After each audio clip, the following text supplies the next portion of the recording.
semuanya, salam sejahtera untuk kalian semua. Selamat datang di channel Maud ID.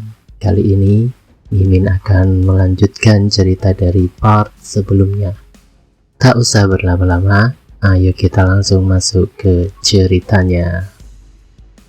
Scene menunjukkan Sayu yang sedang berlari menuju rumahnya. Dia sampai terengah-engah. Dari kejauhan, tampak Nonamu yang menoleh karena teriakan Sayu yang memanggil namanya.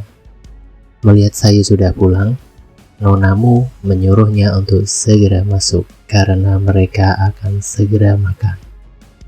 Nonamu pun kaget karena Sayu bilang bahwa mereka tidak punya waktu lama meskipun hanya untuk sekedar makan siang. Dia juga baru sadar bahwa kepala Sayu berdarah. Dia bertanya, apa yang sebenarnya terjadi?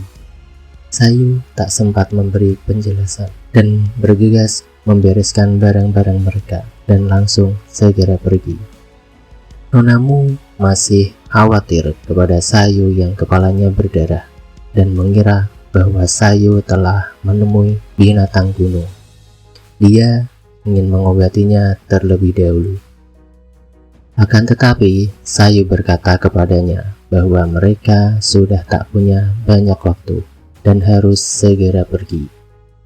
Karena Sayu punya gingseng liar, dia pun memperkirakan bahwa mereka akan bisa bertahan dengan menjual gingseng itu untuk mencukupi biaya hidup mereka sementara waktu.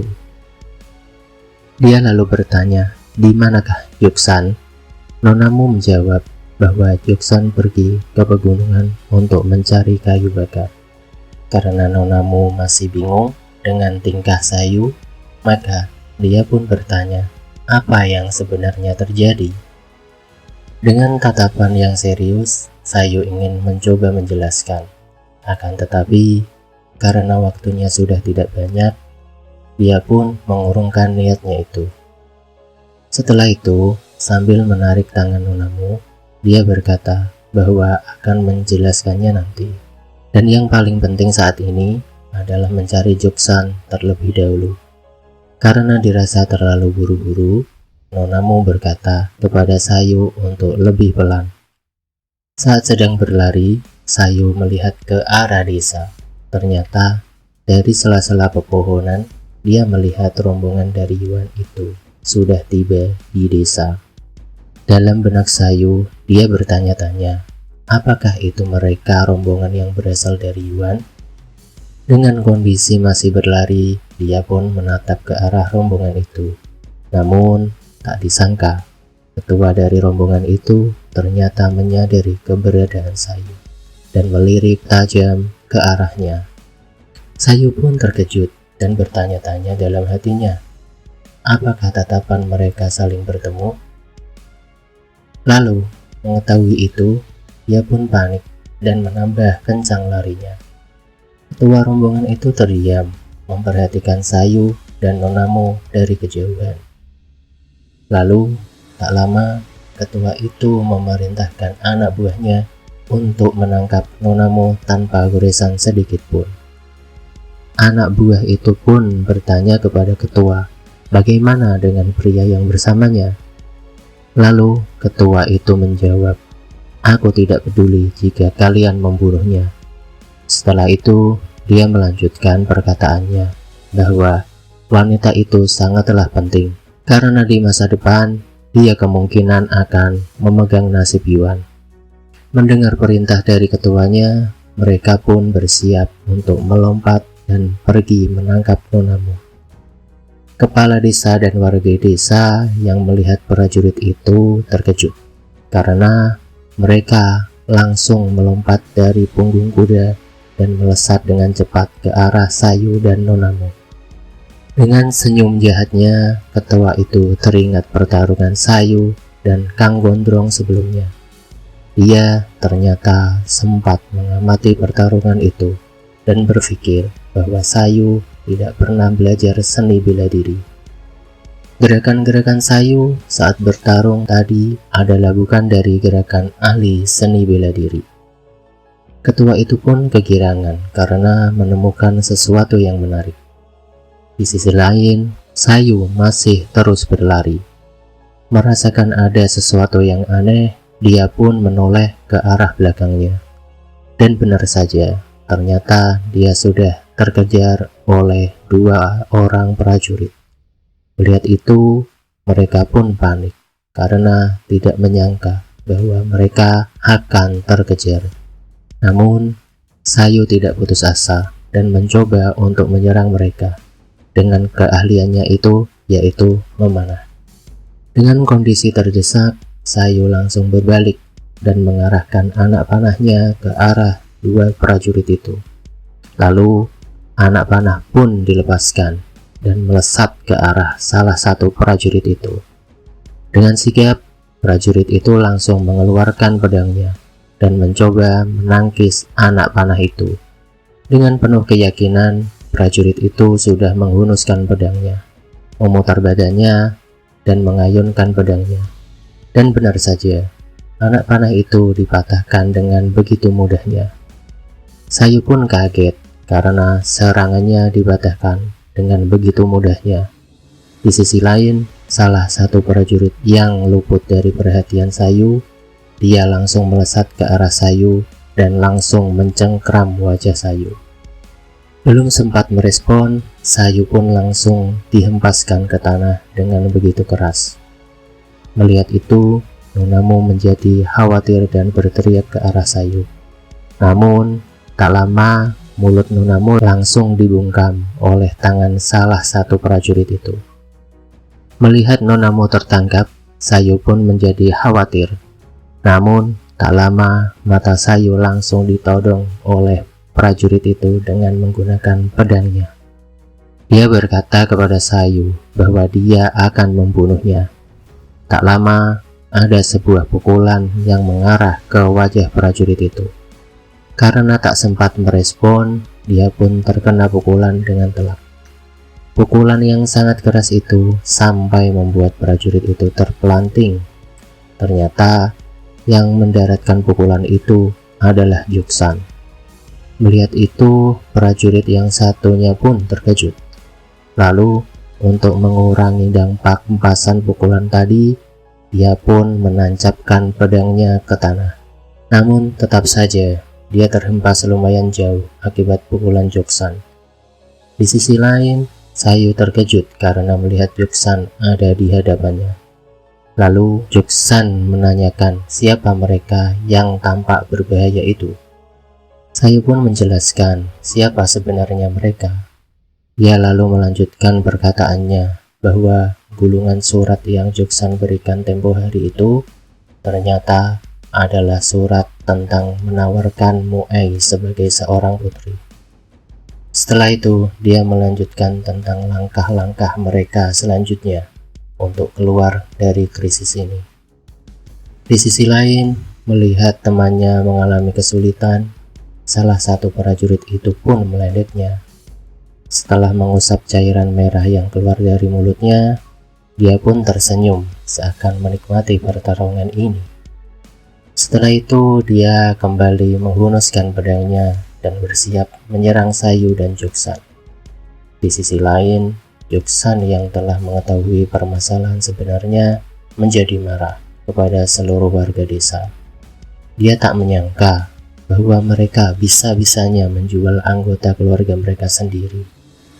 Dengan amarahnya yang memuncak, Juksan berteriak bahwa dia tidak akan pernah menyerahkan Nonamu ke orang barbar seperti mereka. Juksan langsung mengambil kapak yang ada di pinggangnya dan bersiap untuk bertarung. Dia langsung melemparkan tumpukan kayu yang dipegangnya ke arah prajurit itu.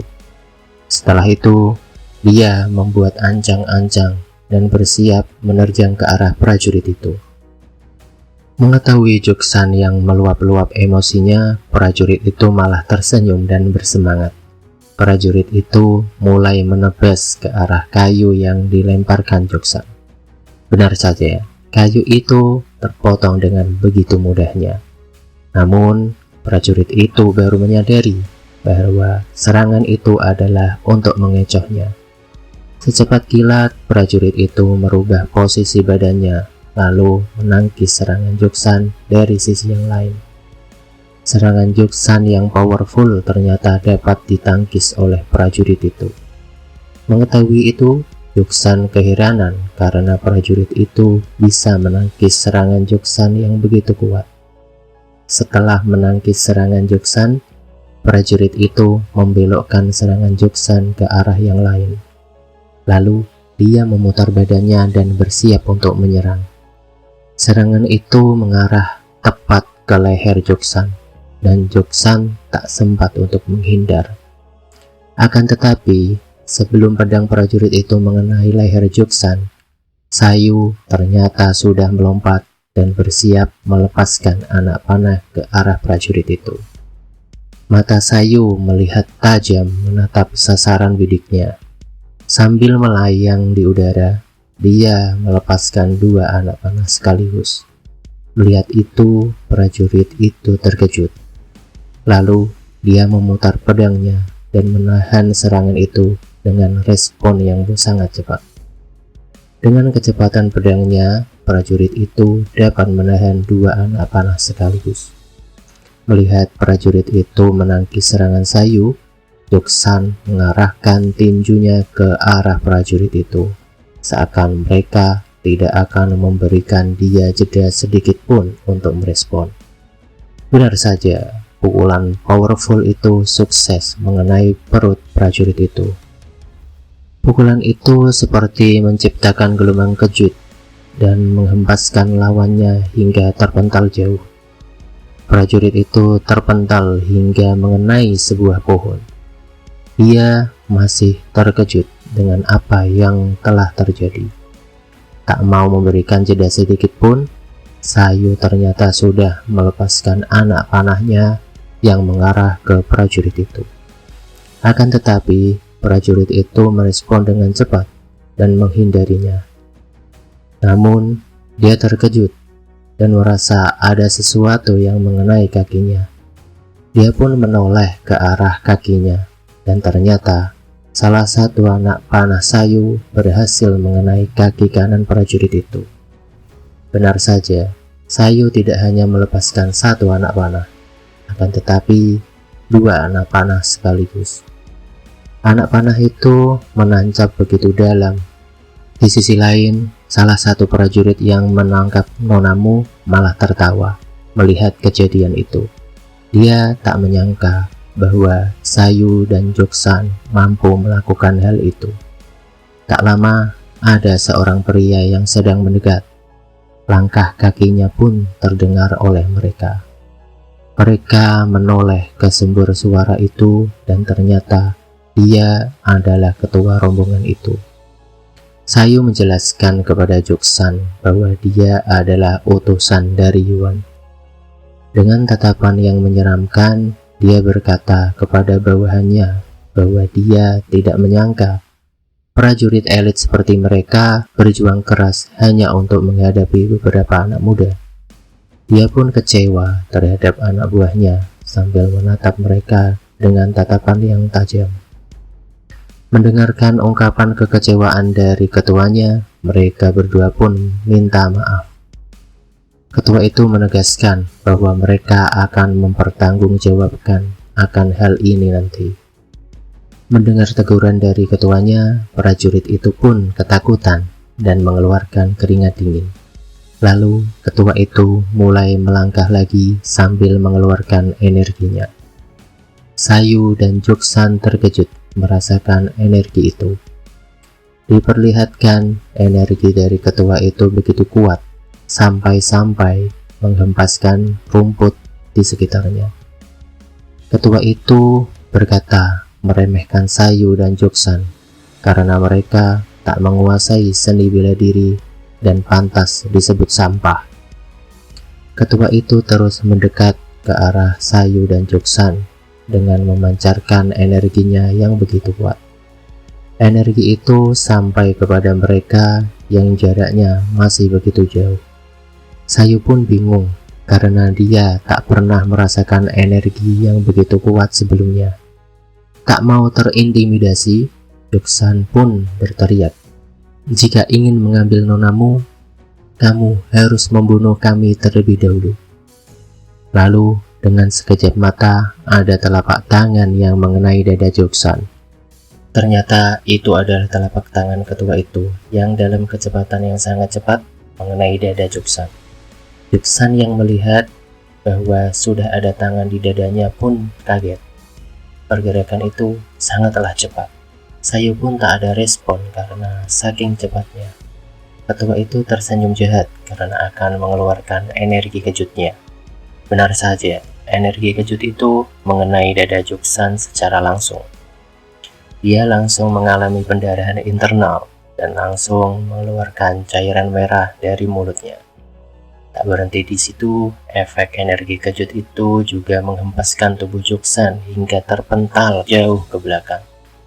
Tubuh Joksan pun melesat begitu cepat mengarah ke sebuah pohon. Pohon yang berada jauh di belakang Joksan sampai tumbang akibat tak kuat menahan hempasan tubuh Joksan. Joksan sampai terpelanting beberapa kali. Dia terguling dan terseret hingga hampir jatuh ke dalam jurang. Joksan berhenti hanya berpuluh sentimeter dari bibir jurang. Dia masih belum bisa bangun dan dia masih merasakan rasa sakit akibat serangan dari ketua itu.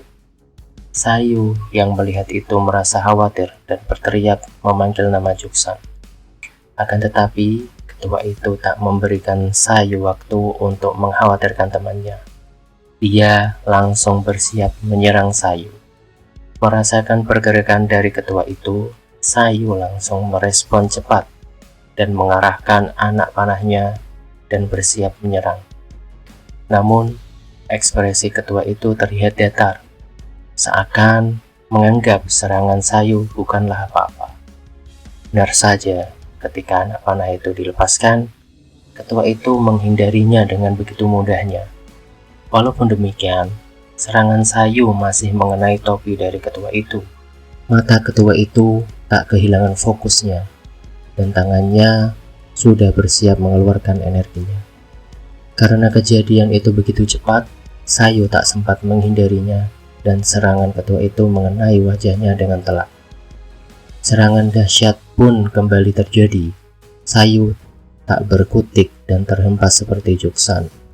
Tubuhnya berputar-putar seakan pasrah menerima serangan dahsyat itu. Lalu, sembari membuka jubahnya, ketua itu menanyakan apakah Sayu masih hidup. Dia bilang bahwa Sayu memiliki tubuh yang kuat.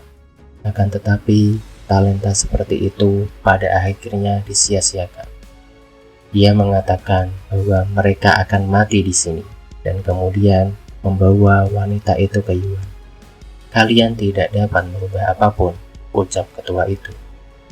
Sayu masih meronta kesakitan akibat menerima serangan sebelumnya.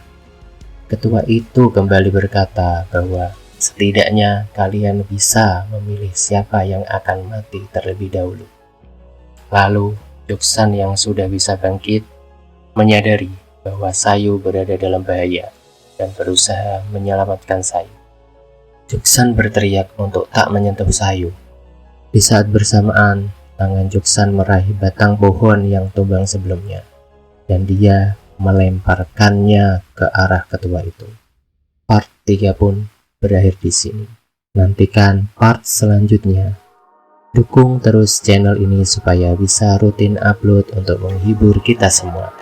Jangan lupa like, komen, subscribe, dan share ke teman-teman kalian.